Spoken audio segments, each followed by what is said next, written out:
우리 한번 함께 해보십시다. 내 삶의 목적은 주님입니다. 확고하게 세워가십시다. 내가 살아서 숨쉬는 이유가 주님 때문이다. 내가 음식을 먹고 생을 유지하는 이유가 주님 때문입니다. 고백할 수 있기를 원합니다. 성경은 이스라엘 백성을 히브리 민족이라고 부릅니다. 이 히브루는 강을 건너 온 자라는 뜻입니다. 아브라함이 하나님의 명령으로 갈대아 우르를 떠나 유프라테스 강을 건너 가나안에 정착한 민족이라는 의미입니다. 가나안에 흉년이 들자 아브라함의 손자 야곱이 70명의 가족들을 이끌고 먼저 애굽에 가 있었던 요셉을 쫓아 애굽으로 들어가서 약 400년 만에 애굽의 고된 노예 생활을 청산하고 주의 종 모세의 인도로 홍해를 건너 가나안으로 향합니다. 홍해를 건넌 그들에게 펼쳐진 것은 끝없는 광야이었습니다. 전갈의 땅, 메마르고 척박한 땅, 그 광야에서 장정만 60만이고 여자와 노인과 어린이를 합치면 적어도 200만이 넘었을 히브리 민족의 대이동이 얼마나 고달픈 광야의 행군이었겠습니까? 이 많은 사람이 일시에 움직이니까 누가 이들에게 마시고 씻을 물과 먹을 음식과 갈아입을 옷과 피골에 지친 몸을 쉬게 할 수 있습니까? 1년에 한 번 이 영시 예배를 우리가 드리는데 강단에서 여러분을 보니까 얼마나 얼굴이 피곤해 있는지 우리가 하루 나름대로 오늘 여러분들 일상을 사시고 그리고 늦은 이 시간에 하나님의 교회 예배당에 이렇게 나오시니까 고단하고 그렇지요? 하품도 있고 또 정신도 몽롱해지고 그런 면이 없지 않지요. 우리 청년들은 혹 아닐지도 모르겠습니다. 지금이 초저녁 같은 느낌이 있을 수도 있을 겁니다만 어른들에게는 더 힘든 시간이지요. 이스라엘 백성들이 광야를 건너는 것이 그렇게 고단했단 말입니다. 피곤한데 피곤한 몸을 조절할 수가 없어요. 씻어야겠는데 물이 없어요. 음식을 먹어야겠는데 언제나 같은 음식일 수밖에 없었어요. 그것이 근원적인 문제를 보면 이건 전부가 하나님의 은혜인데 또 그걸 누리고 살고 있는 사람들의 입장에서만 보면 참 지루하기도 하고 고통스럽기도 하고 또 언제 어느 민족이 이들을 침략해 올지를 모르는 이런 상황이고 보니까 이들의 삶은 참 고달픈 것들이었습니다. 이것이 우리가 지난 한 해를 살아온 삶의 노정을 닮았습니다. 우리가 송구 영신 예배를 드리고 시작한 여전히 똑같을 것 같았던 2024년도 중간에 대통령께서 우리들은 알지 못하지만 왜 그러셨는지 계엄을 선포하시고 그러므로 연말이 너무 고달픈 그런데 그 일이 진행되는 과정에서 다시 무안에 전라남도 무안에 있는 국제공항에서 그렇게 제주항공에 소속되어 있는 비행기가 181명을 태우고 와서 꼬리 끝부분에 앉아 있었던 직원 2사람 살려내고 179명이 죽는. 그래서 대통령 권한대행을 하시는 장관께서 지금 전 국민에게 위로하라. 그래서 기도 조기를 달고 오는 4일까지 그렇게 서로 위로하는 그런 기간을 선포했단 말이죠.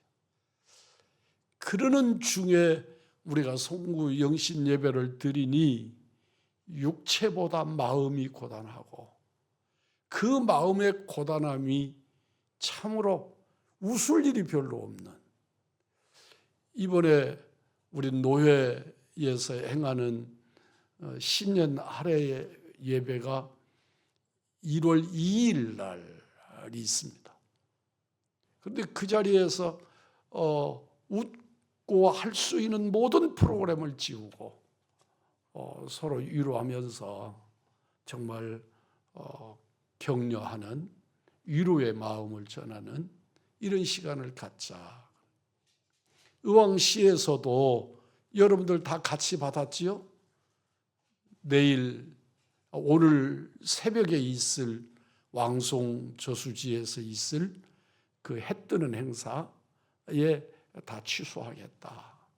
우리 다 위로하고 조문해야 된다. 얼마나 이스라엘 백성들이 힘들고 고달팠는지 2024년을 살아서 여기에 온 우리 대한민국의 국민들, 우리 의왕중앙의 성도들도 얼마나 마음고생이 심하고 힘들고 어려운, 그리고 장사하고 사업하는 사람들은 이게 재정이 돌아가지를 않아서 정말 어려움을 겪는 그런 때를 우리가 살고 있습니다. 그래서 광야의 백성들은 때로는 그냥 그 자리에 주저앉고 싶도록 힘들어했습니다. 그런 중에도 우리는 여기까지 무사히 그리고 잘 왔다. 하나님의 은혜인 줄 믿습니다. 오늘 본문 30절입니다. 너희보다 먼저 가시는 너희의 하나님 여호와께서 애굽에서 너희를 위하여 너희 목전에서 모든 일을 행하신 것 같이 이제 너희를 위하여 싸우실 것이며, 우리 하나님은 우리보다 먼저 가시는 하나님 여호와이시다. 33절입니다. 그는 너희보다 먼저 그 길을 가시며, 내가 살아야 될 인생의 길을 나보다 먼저 가셔서 우리를 보호하시고 인도하시는 하나님이신 줄 믿고 아멘 하십시다. 광야길은 절대로 혼자 갈 수 없는 길입니다. 어려서 사막에 관한 여러 글들을 읽으면서 정말 사막이 어떻게 생겼을까? 어떻게 생겼는데 그래서 이럴까? 하는 생각을 해봤습니다. 그런데 정말 사막에 가보니까 제가 생각했던 것보다 더 심각하고 더 험하고 어려운, 그래서 모든 게 짧은 기간 동안에 여행으로 간 그곳은 그것이 아름답기도 하고 신기하기도 하고 그러지만 그 땅에서 산다고 생각하니까 이것은 가히 왜 살아야 되는지를 잘 모르겠는, 해답이 없는 현장인 것을 발견할 수 있습니다. 진정한 광야는 아예 길 자체가 없습니다. 어떤 곳은 낭떠러지요, 어떤 길은 깎아지는 절벽입니다. 그곳에 도로 표시판이 있을 리 없지요. 그래서 광야를 갈 때는 그래도 나름대로 정확하지 않지만 그 동네를 아는, 그 지경을 아는 안내인들의 안내를 받아야 합니다. 그곳 그 광야를 나름 아는 사람의 안내를 받아야 하는 겁니다.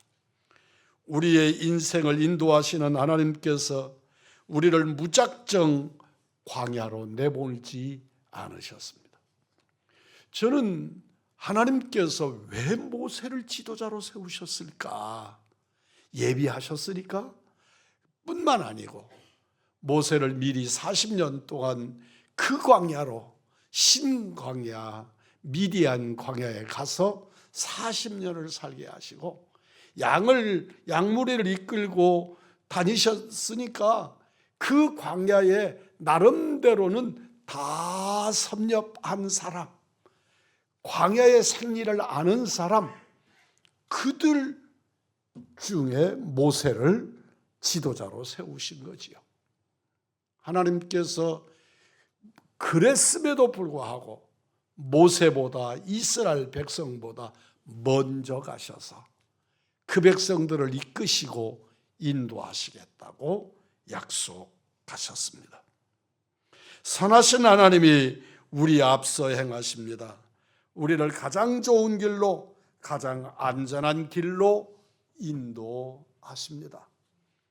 그럼에도 이스라엘 백성들은 그 길이 고달프고 그 길이 너무너무 험해서 하나님을 원망하고 하나님을 대항하기도 했습니다. 따라서 하십시다. 먼저 가시는 나의 하나님. 2025년도 우리보다 앞서 가셔서 우리를 지키시고 인도하실 줄 믿습니다.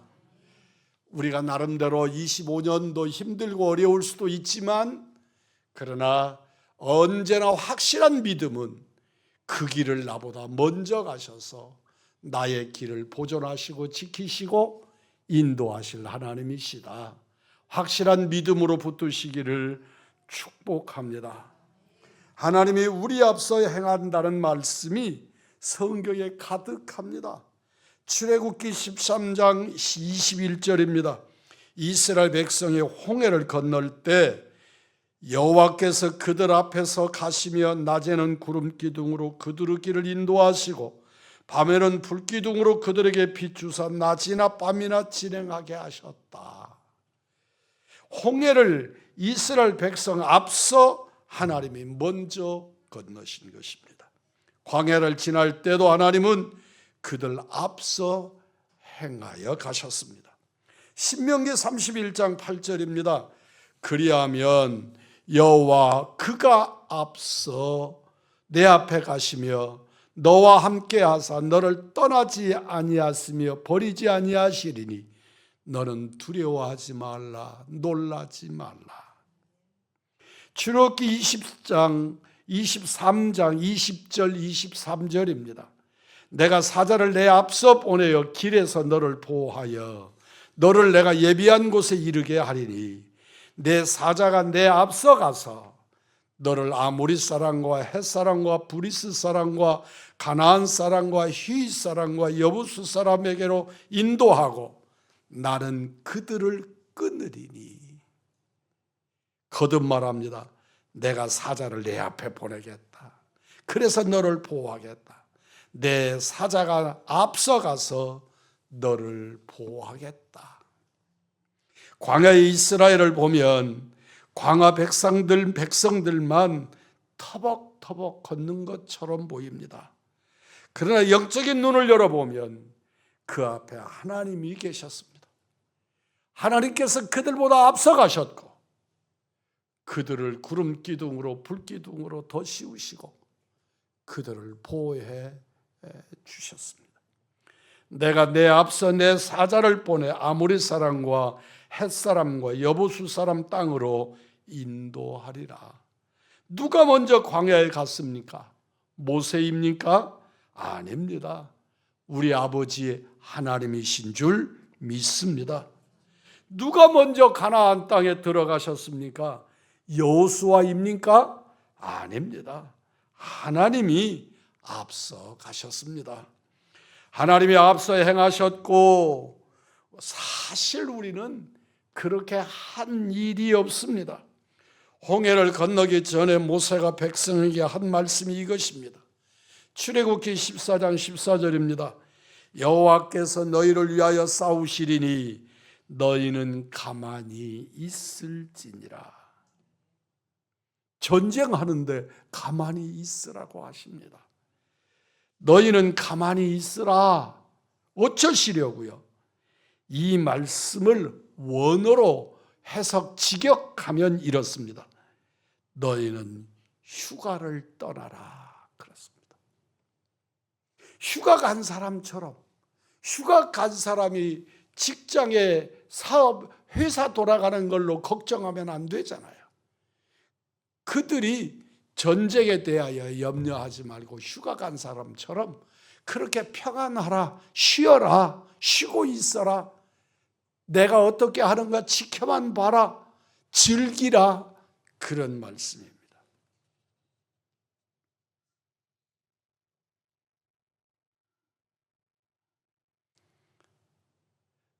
사람이 자기의 아들을 낳는 것 같이 너희 하나님 여호와께서 너희가 걸어온 길에서 너희를 안으사 이곳까지 이르게 하셨느니라. 하나님이 나를 안고 광야를 건넜대요. 우리 하나님이 나를 품에 안으시고 홍해를 건너셨대요. 나는 죽을 것 같았는데, 나는 절망뿐이었는데, 사랑하는 성도 여러분이요, 그래서 절망하지 말라고, 근심하지 말라고, 주님 앞에 진짜 맡길 줄 아는 은혜의 성도들이 되기를 주님의 이름으로 축복합니다. 하나님이 우리를 안고 지난 2024년 그 1년 동안 국가적으로 또 각 가정은 가정대로, 상황은 상황대로 어려웠을 여러분들을 우리 하나님께서 나는 어렵다고 소리 지를 때 하나님, 그분은 우리를 품에 안으시고 우리를 그 세월을 이겨 지나오게 하셨다고 말씀합니다. 지난 한 해 우리는 자주 힘들었습니다. 지난 한 해 우리는 자주 눌려 살았습니다. 그러나 여기까지 왔습니다. 하나님이 우리를 안고 오셨기 때문입니다. 사실 고통은 안고 가는 것입니다. 마태복음 16장 24절입니다. 누구든지 나를 따라오려거든 자기를 부인하고 자기 십자가를 지고 나를 따를 것이니라. 이 말씀은 위대한 말씀이고 마땅히 따르고 순종해야 될 말씀이지만 이 말씀을 읽을 때 그렇게 기쁨이 없습니다.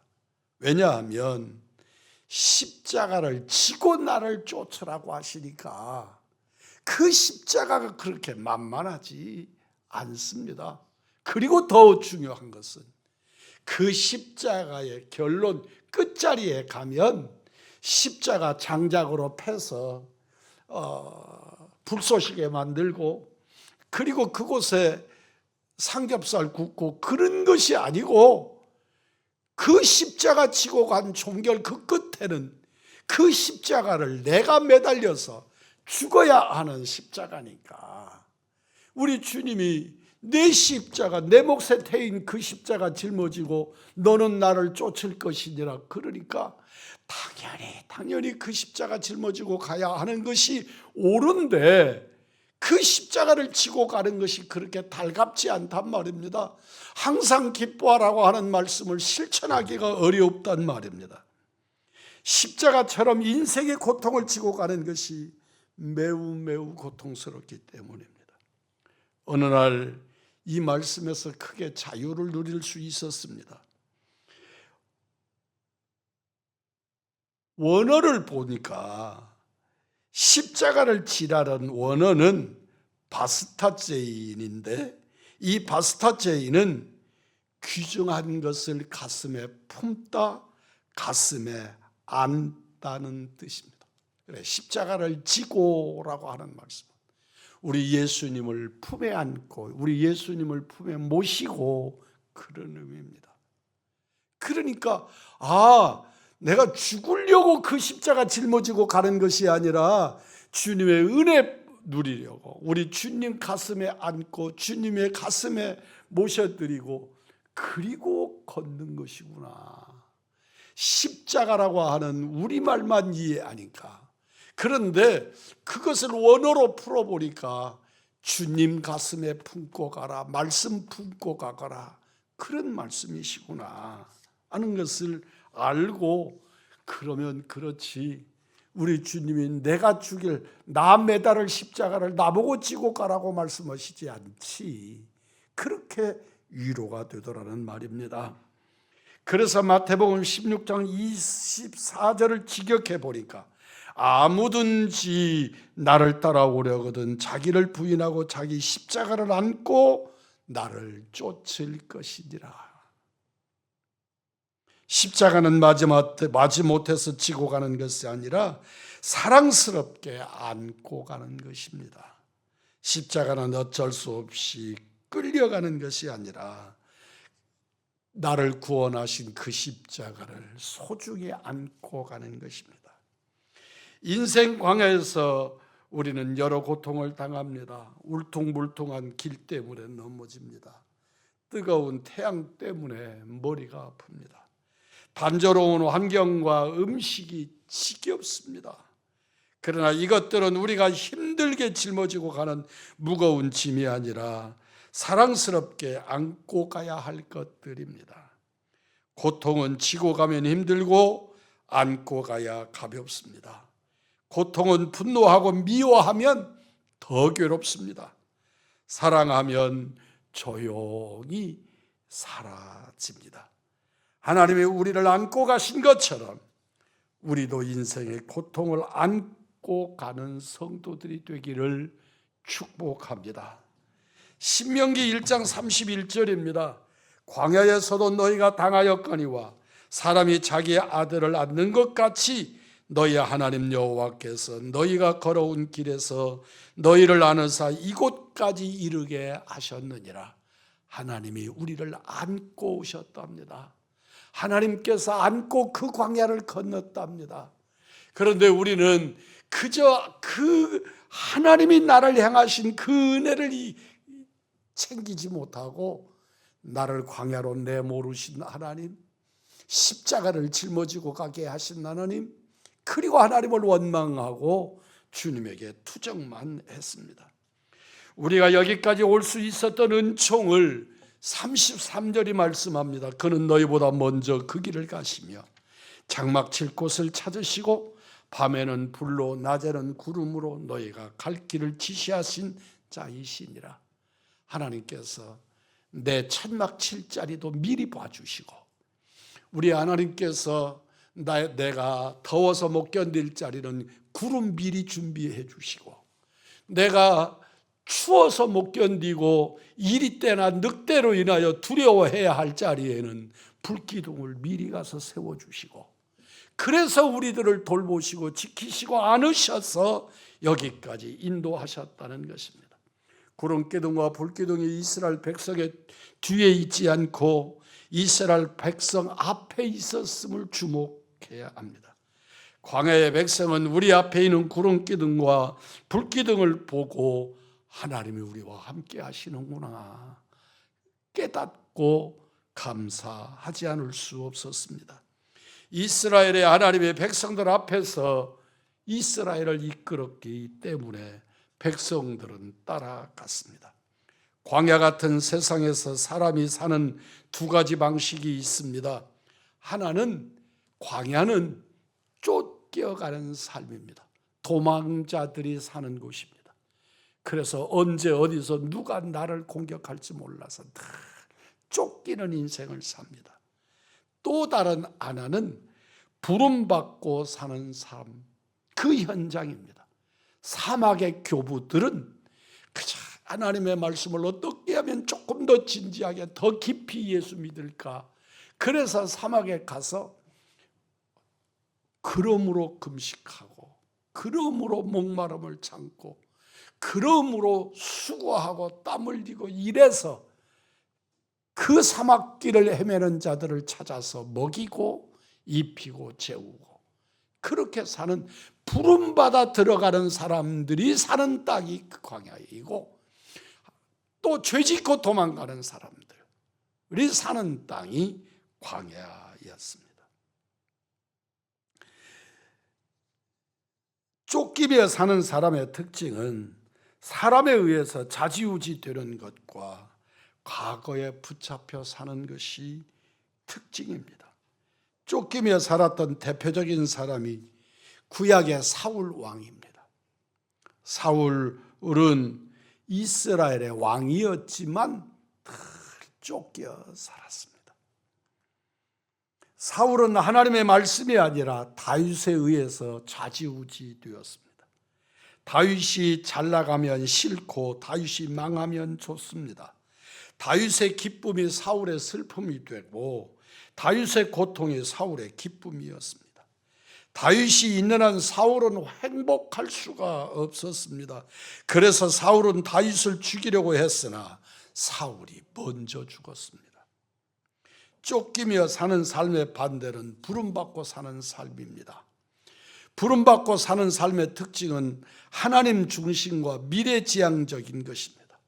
부름받은 삶은 늘 하나님과의 관계에서 자신을 생각합니다. 빌립보서 3장 14절입니다.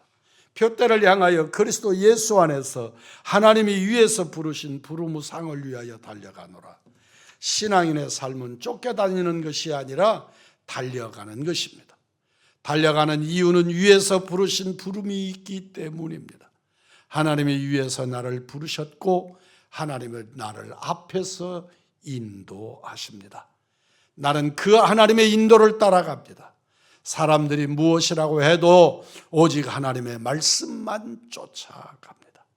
하나님은 나를 부르시고 나는 하나님을 따라갑니다. 빌립보서 3장 12절입니다. 오직 내가 그리스도 예수께 잡힌 바 된 그것을 잡으려고 달려가노라. 오직 나를 붙잡은 것은 예수 그리스도입니다. 예수님이 나를 붙잡고 내가 예수님에게 붙잡히는 순간 나는 주를 쫓아 주를 따라 앞으로 달려가게 됩니다. 사람은 누구나 붙잡힌 것에 쫓겨 삽니다. 자기 관습, 전통, 성공에 붙잡혀서 쫓겨 삽니다. 그러나 예수 그리스도에게 붙잡히면 주를 향해 달려가는 인생을 시작합니다. 예수 믿는 삶은 쫓겨다니는 삶을 끝내고 오직 예수님께 붙잡혀 부름의 상을 향해 달려가는 삶입니다. 더 이상 사람이 나의 경쟁자가 아닙니다. 나는 광야에 살지만 더 이상 광야의 사람이 아니라 이미 가나안의 사람입니다. 나는 오로지 구름 기둥과 불 기둥만 따라갑니다. 주님이 내 앞서 행하시기 때문입니다. 지금 우리가 무엇을 보고 지금 무엇을 가졌냐보다 하나님의 부르신 부름의 소망을 따라 우리에게 무엇이 있느냐가 더 중요합니다. 사랑하는 성도 여러분, 진실로 주님을 사랑하십시오. 그리고 주님의 인도하심을 쫓아 사십시오. 광야라도 행복할 것이고 참으로 아골골짝 같은 곳이라도 은혜가 될 줄 믿습니다. 내 나라가 어려워도 하나님의 보호하심 안에 있음을 믿고 감사할 것이고 은혜 안에 살게 될 것입니다. 누구에 대하여 불평하거나 불만하고 책임 전가하지 마시고 하나님 앞에 무릎 꿇고 기도하라는 주의 음성을 듣고 내 삶의 목적은 주님이시다, 예수님이시다 확실하게 붙잡고 시작된 2025년 은혜 안에 사시는 우리 믿음의 식구들이 되기를 주님의 이름으로 축복합니다. 하나님의 우리의 갈 길을 보이시고 앞서 행하시며 구름 기둥과 불 기둥으로 인도하심을 쫓아 사는 믿음의 하나님의 사람들, 2025년을 사는 우리 의왕중앙교회 믿음의 사람들, 십자가의 사람들, 구름 기둥과 불 기둥으로 보호받는 하나님의 자녀들 다 되시고 하나님 앞에서 외칩니다. 내 삶의 목적은 주님입니다. 성공하시는 여러분이시기를, 그러므로 행복한 여러분이시기를 주님의 이름으로 축복합니다.